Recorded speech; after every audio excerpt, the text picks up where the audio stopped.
আসসালামু আলাইকুম ওয়া রাহমাতুল্লাহি ওয়া বারাকাতুহু। আজকে আমি আপনাদের সামনে খুবই ভয়ঙ্কর কিছু হাদিস নিয়ে কথা বলবো। এই হাদিসগুলো রয়েছে সহিহ বুখারীর ৭৫১৭ নম্বর হাদিস, যেখানে রাসূল সাল্লাল্লাহু আলাইহি ওয়াসাল্লাম এর মেরাজের ঘটনাবলী গুলো নিয়ে বর্ণনা করা হয়েছে।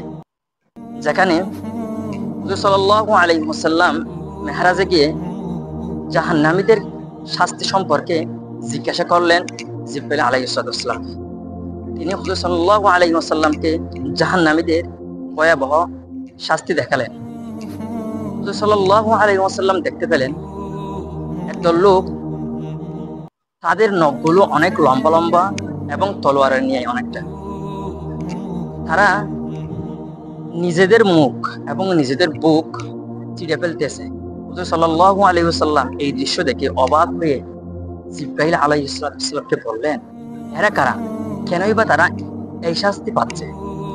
তখন জিবরাইল আলাইহিস সালাম বললেন, এরা হচ্ছে আপনার সেই সব উম্মত যারা মানুষের গীবত করত, অন্যের সমালোচনা করত, সেই জন্য তাদের এই শাস্তি।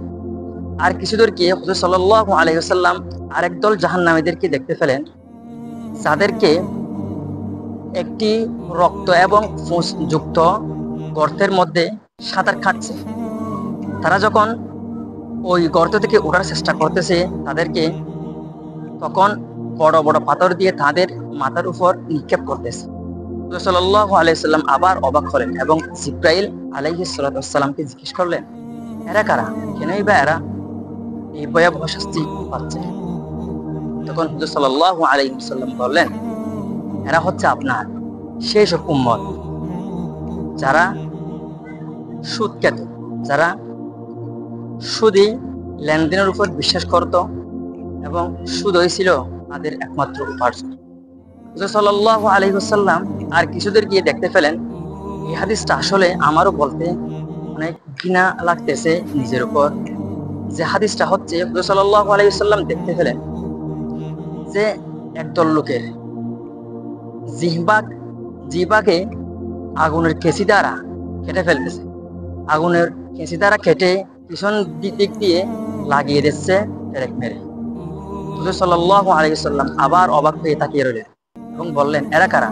কেনই বা এরা এই শাস্তি উপভোগ করতেছে? জিবরাইল আলাইহিস সালাম তখন বললেন, এরা হচ্ছে আপনার সেই সব উম্মত যারা মানুষদের জ্ঞান দিত এবং নিজেরাই সেই কাজটা করতো না। মানুষদের নামাজের জন্য, ভালো কাজের জন্য উপদেশ দিত, অথচ তারা সেই কাজ করত না। কি ভয়ঙ্কর হাদিস! আল্লাহ তাআলা আমাদেরকে যেন এই সমস্ত কাজ থেকে বিরত রাখে এবং নিজেদেরকে আল্লাহ যেন আমাদেরকে বিরত থাকার তৌফিক দান করেন। আমিন।